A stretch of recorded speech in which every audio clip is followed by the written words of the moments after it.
Hello friends, नमस्ते। Welcome to my YouTube channel. आज म खरिदारको द्वितीय पत्र गणितमा सोध्न सकिने 15वटा महत्त्वपूर्ण प्रश्नहरू लिएर आएको छु। न्युमेरिकल प्रश्नहरूको 30 सेकेन्डमै आन्सर निकाल्ने सर्टकट ट्रिकबाट समाधान गर्नेछौँ। सुरु गर्नुभन्दा पहिला तपाईँ मेरो च्यानलमा नयाँ हुनुहुन्छ भने कृपया सब्स्क्राइब गरेर सहयोग गर्नुहोला। साथै यो भिडियो तपाईँलाई कस्तो लाग्यो कमेन्ट गर्न नभुल्नुहोला। अब सुरु गरौँ। पहिलो प्रश्न छ। पहिलो प्रश्नमा के दिएको छ भने दुईवटा बैंकहरूबाट आरएस 50,000 को 2 वर्षमा साधारण ब्याजको अन्तर 2500 भए ब्याज दरको फरक कति होला भनेको छ। अब यहाँ हेर्नुहोस् त, यहाँ अब के छ, समा कति हो? दुई बैंकमा हामीले डिपोजिट गरेको 50,000 हो। 50,000 2 वर्षमा साधारण ब्याजको अन्तर कति छ? 2500 छ। यसको मतलब 50,000 मा 2500 के छ? डिफरेन्स छ है। 50,000 मा 2500 के छ? ब्याजमा अन्तर छ। भने हामीले निकाल्नु के हो? ब्याज दरको अन्तर। अर्थात ब्याज दर भनेको के हो त? 100 मा कति फरक भन्ने हो। 100 मा कति निकाल्नु पर्ने हो। अर्थात अब कसरी निकाल्ने त? 50,000 मा 2500 फरक छ भने यसलाई 100 बनाइदिनुस् न। यसलाई 100 बनायो भने कति हुन्छ हेर्नुस् त। यसलाई 100 बनाउँदाखेरि के गर्नु पर्यो? यदि 500 ले हामीले भाग गर्यो भने के हुन्छ? यहाँ 100 बच्छ, 100 बन्यो। अब यहाँ 500 ले भाग गर्यो भने यहाँ पनि 500 ले भाग गर्नुस्। 500 ले भाग गर्ने यहाँ पनि। अब हेर्नुस् त, 20 ले 20 काट्यो, 5 × 25, 5 के पर्सेन्टेज। अब यो 5% हाम्रो फरक होइन, यहाँ बुझ्नु होला। यो 5% हाम्रो कति हो? 2 इयर को हो। यो बुझ्नु होला। 2 वर्षमा त्यो ब्याज दरको फरक कति रहेछ? 5% रहेछ। अब 1 वर्षमा निकाल्नुस्। 1 इयरमा कति रहेछ? 5% 2 इयर को हो भने एउटा इयर कति? Divide 2 equal 2.5%। यसो के हुन्छ आन्सर? यसरी सोच्नु होला। ओके,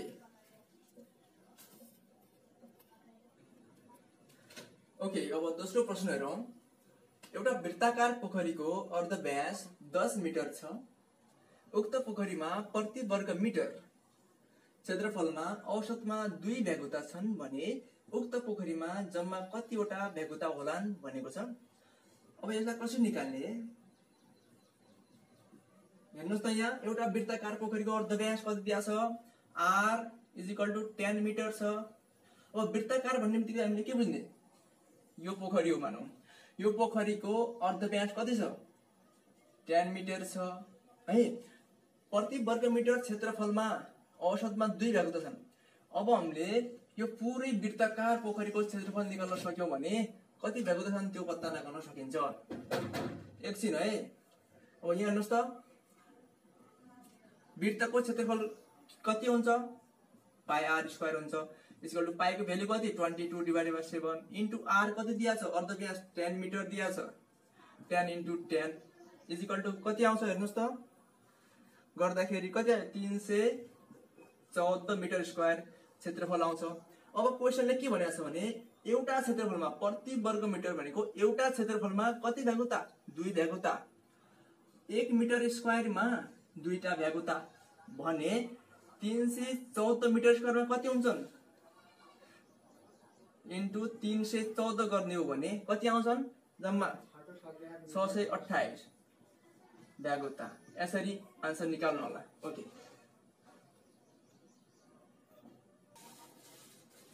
ल 3 नम्बर क्वेशन हेरौं त। एउटा वर्गाकार चौरमा 3 फन्को लगाउन 600 मिटर तार आवश्यक पर्दछ भने चौरको लम्बाई कति होला? एकदमै महत्त्वपूर्ण प्रश्न छ। चौरको लम्बाई। अब यो हाम्रो चौर कस्तो छ? वर्गाकार छ। वर्गाकार भन्नाले लम्बाई र चौडाई बराबर भएको। अब यहाँ हेर्नुस् है, एउटा वर्गाकार चौरमा 3 फन्को लगाउनु। 3 फन्को लगाउनको लागि कति चाहियो? तार 600 मिटर चाहियो। अब 1 फन्को लगाउन कति चाहिन्छ? 600 डिभाइड बाइ 3 गर्दाखेरि कति भयो? 200 मिटर तार आवश्यक पर्छ। बुझ्नु हो कि नै? एउटा वर्गाकार चौरमा 3 फनको लगाउन 600 मिटर तार चाहियो। एक फनको लगाउन कति 600 डिवाइड बाइ 3 गर्दाखेरि 200 मिटर तार आवश्यक पर्छ।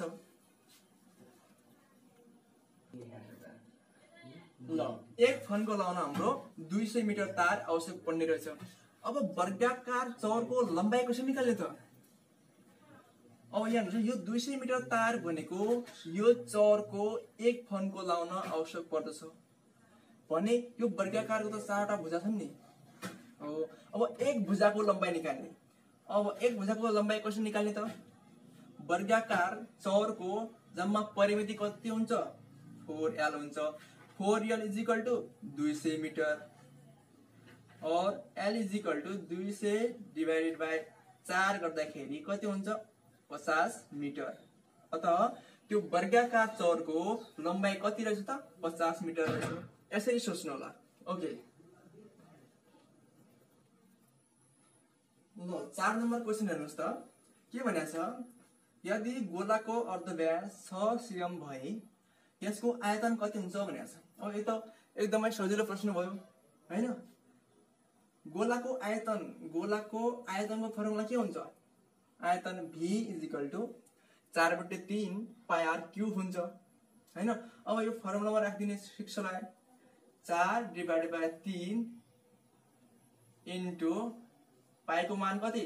22/7 इन्टु r कति छ? 6 इन्टु 6 इन्टु 6 यसरी गर्ने = कति आउँछ? अब यो हिसाब गर्दाखेरि काटकुट गरेर हेर्नुस् त कति आयो। ओके, ल 5 नम्बर प्रश्न हेर्नुस् त के भनेको छ भने यसले एउटा श्रमिकले 100 वटा इटा एउटा ठाउँबाट अर्को ठाउँमा सार्दा 1 घण्टा समय लाग्छ। 1 घण्टा लाग्छ। यदि उसले बिहानको 7 बजे काम सुरु गरेर 1000 इटा लैजाँदा कति बजे काम सक्ला भनेको छ। ल यहाँ हेर्नुस् त यो पनि एकदमै महत्त्वपूर्ण प्रश्न रहेको छ। यहाँ हेर्नु त 100 वटा इटा एक ठाउँबाट अर्को ठाउँमा सार्दा 1 घण्टा लाग्छ। यो 100 वटा इटा लैजाँदाखेरि कति समय लाग्छ? 1 घण्टा लाग्छ भने 1000 इटा लैजान कति समय लाग्छ यो बुझ्ने। 100 मा 1 घण्टा लाग्यो भने 1000 इटा लैजाँदाखेरि कति लाग्यो त? कति घण्टा लाग्ला? 10 घण्टा लाग्छ। अब उसले काम कति बेला सुरु गरेको छ? बिहानको 7 बजे।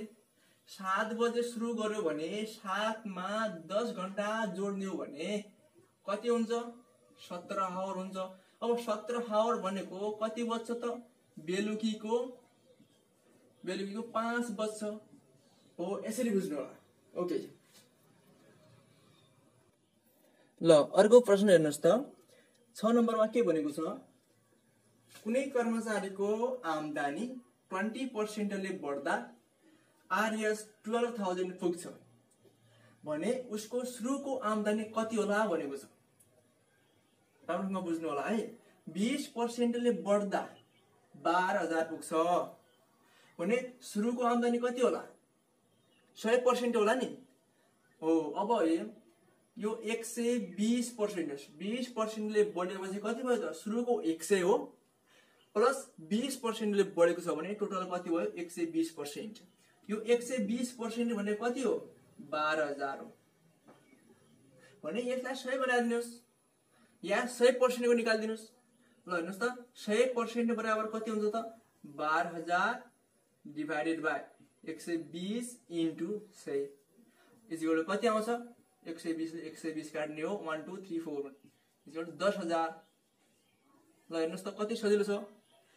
यस्ता क्वेशनहरु हामी 10 सेकेन्डमा नै बनाएर टिक लाउन सक्छौं। तर अहिले यहाँ केही कुराहरु भन्नुपर्ने हुनाले अलि बढी समय लागिरहेको छ। तर यस्ता प्रश्नहरु एक्जाममा आउँछन् भन्ने हामीले 10 सेकेन्डमै बनाएर टिक लाउनु पर्ने हुन्छ। ओके, ल क्वेशन नम्बर 7 हेर्नुस् त के भनेको छ? राजेश दाइको आम्दानी रु 12,000 छ भनेको छ। उसले प्रति महिना 85% खर्च गर्छ भने 1 वर्षमा कति बचत हुन्छ भनेको छ। एकदमै महत्त्वपूर्ण प्रश्न हो। राम्रोसँग ध्यान दिएर बुझ्नु होला। उसको सुरुको आम्दानी हेर्नुस् त कति छ? 12,000 छ उसको आम्दानी 12,000 रहेछ, जसमध्ये 85% खर्च गर्छ।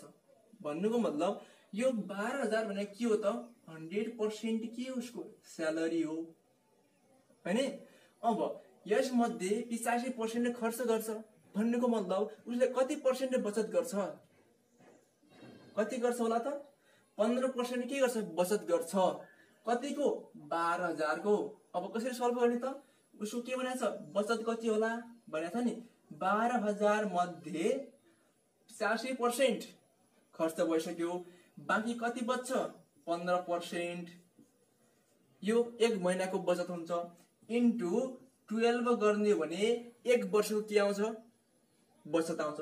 ल यसलाई हिसाब गर्नुस् त कति आउँछ, यो 2 शून्यले 2 शून्य काट्यो 12 144 10 इन्टु 15 र मल्टिप्लाई गर्नुस् त कति आउँछ। यसरी उसको वार्षिक बचत कति रहेछ त 21,600। यसरी बुझ्नु होला। ओके अर्को गरौँ अब। ल अर्को प्रश्न हेरौँ त।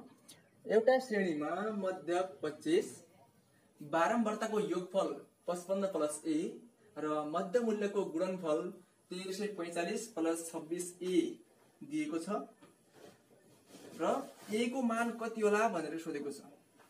ल हामीलाई के दिएको छ त श्रेणीमा मध्यक भनेको x बार इक्वल 25 दिएको छ, बारम्बारताको योगफल भनेको के हो त समेसन f हो इक्वल यो 55 प्लस a, अनि यो मध्य मूल्यको योगफल दिएको छ नि यो के हो त हाम्रो समेसन fm हो, यसको भ्यालु छ हाम्रो 1345 प्लस 26a। भने अब a को भ्यालु कसरी निकाल्ने त यो x बार को फर्मुलामा राखिदिनुहोस्। के हो त formula x bar is equal to summation fm divided by summation f हो। यो समेसन f भनेको नम्बर अफ पिपल और नम्बर अफ के पनि भनेको छ भने त्यो नम्बर हो। ल अब यहाँ हेरौँ x बार को भ्यालु कति दिया छ 25 is equal to summation fm भनेको यो 1345 प्लस 26a डिवाइडेड बाइ अनि n को भ्यालु कति छ 55 प्लस e। अब क्रस मल्टिप्लाई गर्नुहोस् के कति हुन्छ 25e plus 55 into 25 is equal to कति हुन्छ 1345 प्लस 26e हुन्छ। यसरी हेर्नु होला अगाडि। ल अब हेर्नुस् त फर्मुलामा राख्दाखेरि के भयो x बार को ठाउँमा 25 x bar is equal to summation fm divided by summation f भयो। अब क्रस मल्टिप्लाई गर्नुमा 25a plus 55 into 25 is equal to 1345 plus 26e भयो। अब यो e र यो e को सम्बन्धबाट e निकाल्ने कसरी हुन्छ त यो 25e यहाँ आउँछ माइनस भएर आउँछ, त्यसकारण एउटा a बाँकी रह्यो इज इक्वल टु यो मल्टिप्लाई गरेर कहाँ जान्छ यता जान्छ माइनस हुन्छ 1345 माइनस 55 इन्टु 25। अब मल्टिप्लाई गर्नुस् त कति आउँछ गर्दाखेरि आउँछ हाम्रो 30, अर्थात् e इज इक्वल टु कति रहेछ त 30 रहेछ। यसरी सोच्नु होला। ओके ल अर्को हेर्नुस् त 9 नम्बर क्वेशन के भनेको छ भने 40,000 पर्ने ल्यापटपमा कर लगाउँदा आरएस 1200 थप्नु पर्छ भने कति प्रतिशत कर लगाएको रहेछ के निकाल्नु पर्ने रहेछ हामीले करको प्रतिशत निकाल्नु पर्ने रहेछ। अब यहाँ हेर्नुस् त 40,000 पर्ने ल्यापटपमा कर लगाउँदाखेरि उसले 1200 थप्नु पर्छ। यसको मतलब के हो त यसको मतलब के हो भने 40,000 मा 1200 कर लाग्छ भने करको दर कति रहेछ त त्यो निकाल्दिनु। 40,000 मा कति कर लाग्यो 1200 भने कति प्रतिशत लाग्यो त कसरी निकाल्ने 1200 डिवाइडेड बाइ 40,000 इन्टु 100 गरिदिने। अब यसको भ्यालु कति आउँछ 1 2 3 4 1 2 3 4 सबै क्यान्सल भयो कति लाग्यो त 4 त्यहाँ 3% कि कर लागेको रहेछ यसरी बुझ्नु होला ओके ल अर्को क्वेशन हेरौं त 10 नम्बरमा के भनेको छ भने एउटा गोलाको अर्धव्यास 3 गुणाले वृद्धि गर्दा आयतन कति गुणाले बढ्छ भनेको छ ल यहाँ के दिया छ अर्धव्यास भनेको छ नि r अब हेर्नुस् है सुरुमा के मानौ सुरुमा कति गुणाले वृद्धि हुन्छ भनेको छ नि अब सुरुमा कति रहेछ सुरुमा r कति 1 मान्ने सुरुमा r 1 मान्ने र पछि कति भयो त 3 गुणा भनेको 1 को 3 गुणा 3 r = 3 ल सिएम छ यो पनि सिएम छ यसरी मानेर जाने अब के गर्ने भने सुरुमा मानियो r 1 सिएम छ वृद्धि भएपछि 3 सिएम बढ्यो भने आयतनमा कति वृद्धि होला भनेको छ भने के गर्नु होला भने आयतनमा कति वृद्धि हुन्छ आयतनमा पनि कति वृद्धि हुन्छ त आयतन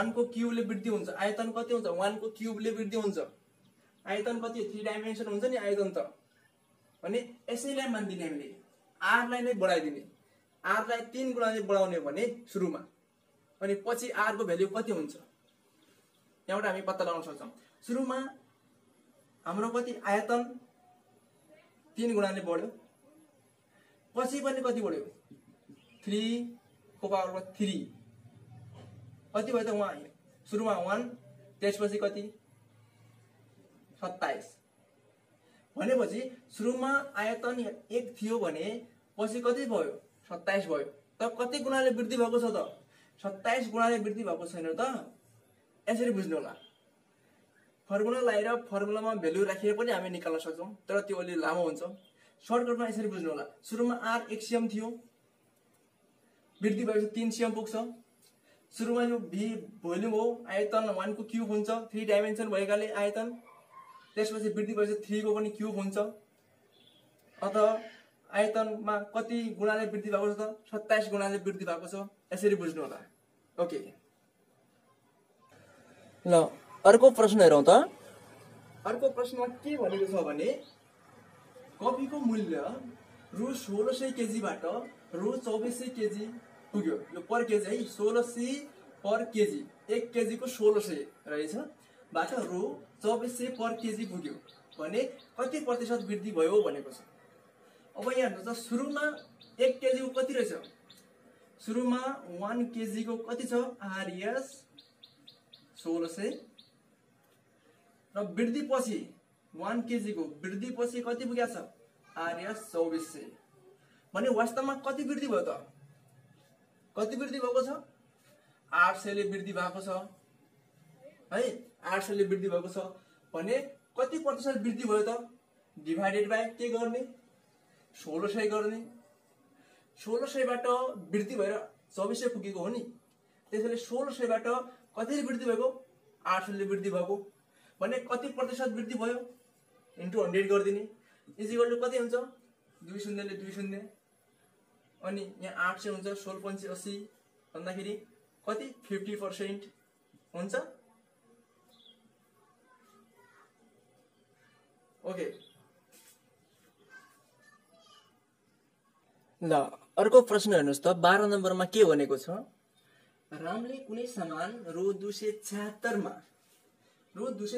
मा बिक्री गर्दा 4% घाटा हुन्छ वा नोक्सान हुन्छ है यदि सो सामान 312 मा बिक्री गर्छ भने उसलाई कति प्रतिशत नाफा वा नोक्सान हुन्छ पत्ता लगाऊ भने हुन्छ यसमा हामी के गर्छौं भने यहाँ हेर्नुस् त 276 मा बिक्री गर्दा 4% घाटा हुन्छ सबभन्दा पहिला यो कुरा बुझ्नुहोस् कि यो 4% घाटा हुन्छ भन्नुको मतलब के हो भनेपछि के हो 4% घाटा भनेको 4% घाटा भनेको 100 मा किनेको सामान 4% घाटा हुन्छ 100 मा किन्दा 4% घाटा हुन्छ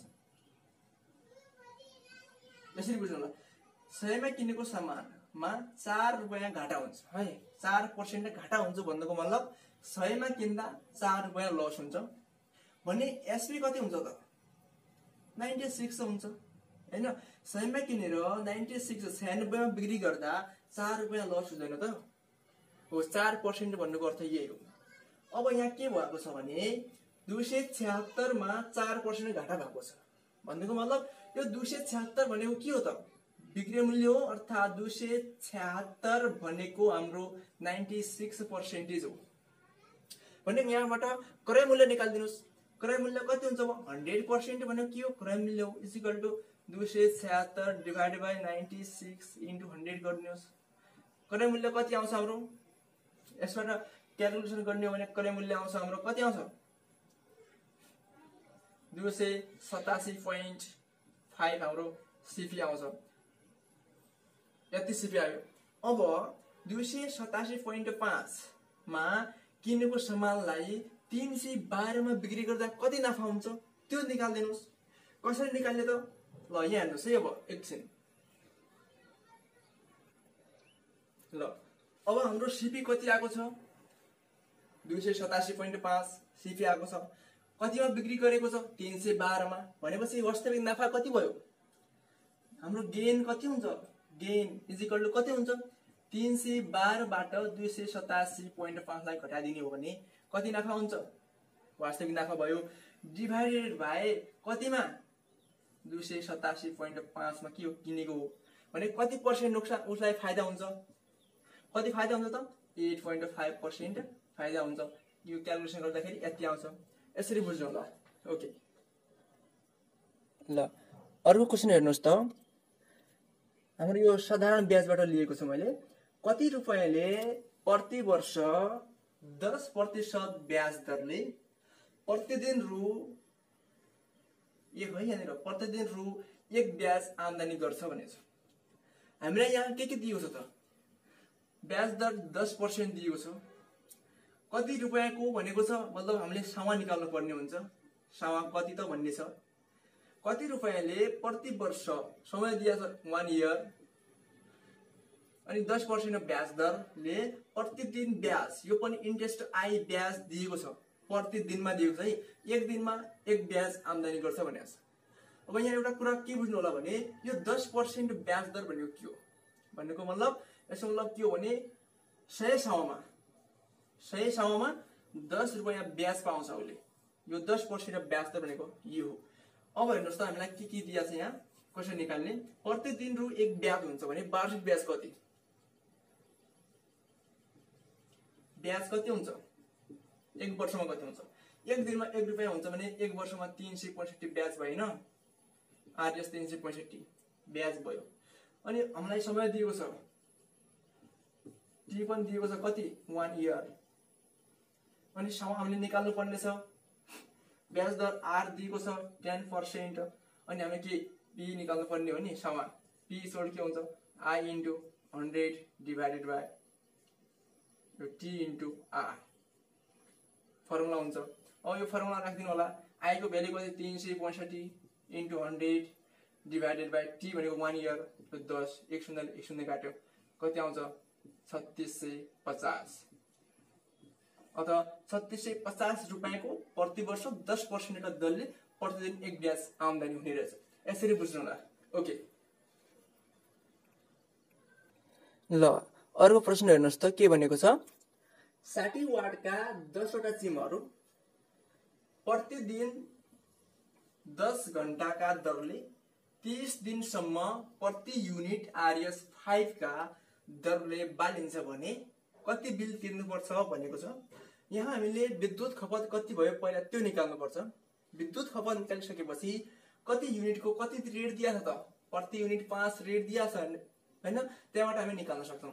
अब विद्युत खपत कसरी निकाल्ने विद्युत खपत निकाल्ने फर्मुला हाम्रो के हो भने P into T into N हो। यहाँ P भनेको के हो त पावर अर्थात सामर्थ्य हो। के को सामर्थ्य त अन्य घरमा युज गरेका लोडहरू बल्ब फ्रिज टेलिभिजन इत्यादिहरू पावर भयो कति क्षमताका छन् त भन्ने भयो इन्टु टी भनेको समय र n भनेको चाहिँ लोडको संख्या कति बल्ब जलाएका छन् कति टिभी चलेका छन् भन्ने कुरा यसमा आउँछ। अब यो फर्मुला राखेर निकाल्नु त हामीलाई के दिएको छ यो पावर दिएको छ 60 वाट P = 60 वाट हामीलाई केमा चाहिन्छ किलोवाटमा चाहिन्छ भने 1000 ले डिभाइड गर्छौं = 0.06 किलोवाट आउँछ यो किलोवाट भन्दा नै युनिट हो यो बुझ्नु होला यो पावर भयो अनि संख्या दिएको छ नम्बर 10 वटा सिमहरु अनि टाइम दिएको छ 10 घण्टा प्रतिदिन जम्मा 30 दिन बाल्यो = कति 300 HRS अब यो फर्मुलामा राख्दिने अब राख्दा के हुन्छ हेर्नुस् त यहाँ पावर 0.06 इन्टु अनि यो नम्बर 10 टाइम हाम्रो 300 जम्मा युनिट कति निक्लिन्छ यहाँबाट 70 को 18 180 युनिट विद्युत खपत भएको रहेछ यसरी निकाल्ने अब एक युनिट को आरएस 5 हो भने जम्मा विद्युत खपत कति भएको छ 180 युनिट भने 180 युनिट को कति इन्टु 5 = आरएस 900 यसरी सोच्नु होला ओके ल अन्तिम प्रश्न हेर्नुस् त 15 नम्बरमा के भनेको छ एउटा मानिसले वैशाख 3 देखि 22 गतेसम्म दैनिक जला आरएस 150 मा काम गरेछ भने उसको जम्मा जला कति हुनेछ भनिन्छ एकदमै सिम्पल छ तर जटिल पनि छ किन जटिल छ भने धेरै साथीहरुले कहाँनेर गल्ती गर्छन् भने उसले जम्मा कति दिन काम गर्यो त भन्नेमा गल्ती गरिदिन्छ है उसले जम्मा कति दिन काम गर्यो त 3 गतेदेखि 22 गतेसम्म कति दिन हुन्छन् 22 - 3 गर्दाखेरि कति 19 दिन हुन्छ तर कति दिन काम गर्यो उसले 3 गते पनि काम गर्यो नि 22 बाट 3 घटाएर 19 दिन आयो यो 19 मा यो 3 समावेश छैन तर उसले 3 गतेको दिन पनि काम गरेको छ त्यसैले +1 = जम्मा 20 दिन काम गर्यो उसले यसरी बुझ्ने है अब एक दिनको ज्याला कति 150 इन्टु 20 दिनको कति हुन्छ त 15 × 30 3000 उसको के हुन्छ ज्याला हुन्छ यसरी विचार गर्नु होला